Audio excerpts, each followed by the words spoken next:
Hi hello welcome to Blasters arena. Kerala Blasters നാളെ Indian super ലീഗിലെ 13ാം റൗണ്ട് പോരാട്ടത്തിന് വേണ്ടി ഇറങ്ങുന്നുണ്ട്. എതിരാളികൾ കൊൽക്കത്തൻ ക്ലബ്ബായ മുഹമ്മദൻ എസ് ആണ്.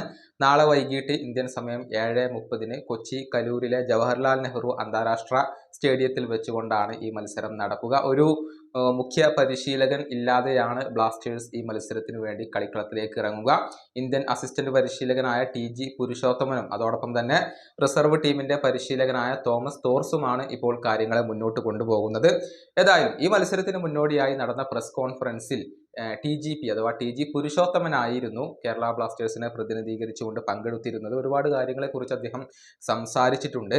കഴിഞ്ഞത് കഴിഞ്ഞു എന്നാണ് അദ്ദേഹം പറഞ്ഞിട്ടുള്ളത്. വരാനിരിക്കുന്ന മത്സരങ്ങളിൽ മാത്രമാണ് തങ്ങളിപ്പോൾ ശ്രദ്ധ കേന്ദ്രീകരിക്കുന്നതെന്നും പുരുഷോത്തമൻ പറഞ്ഞിട്ടുണ്ട്.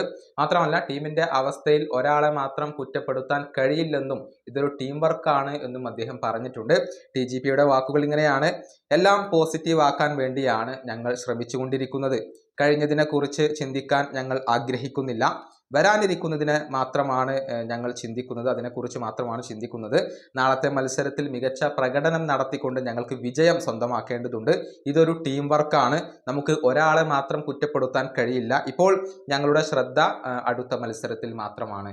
ഇതാണ് TG പുരുഷോത്തമൻ പറഞ്ഞിട്ടുള്ളത്. ബ്ലാസ്റ്റേഴ്സിനെ സംബന്ധിച്ചിടത്തോളം വളരെ പരിതാപകരമായ ഒരു അവസ്ഥയിലാണ് ഇപ്പോൾ ഉള്ളത്. 12 മത്സരങ്ങൾ കളിച്ചിട്ട് 7 മത്സരങ്ങളിലും പരാജയപ്പെടുകയാണ് ചെയ്തിട്ടുള്ളത്. എന്നാൽ അതിനേക്കാൾ ദയനീയമായ ഒരവസ്ഥയിലാണ് മുഹമ്മദൻ എസ് ഉള്ളത്. 11 മത്സരങ്ങൾ കളിച്ചിട്ട് കേവലം ഒരു മത്സരത്തിൽ മാത്രമാണ് അവർക്ക് വിജയിക്കാൻ കഴിഞ്ഞിട്ടുള്ളത്. 5 പോയിന്റ് മാത്രമുള്ള അവർ പോയിന്റ് പട്ടികയിൽ അവസാന സ്ഥാനത്താണ്. നേരത്തെ മുഹമ്മദൻ എസ് മൈതാനത്ത് വെച്ചുകൊണ്ട് നടന്ന മത്സരത്തിൽ കേരള ബ്ലാസ്റ്റേഴ്സ് അവരെ പരാജയപ്പെടുത്തിയിരുന്നു.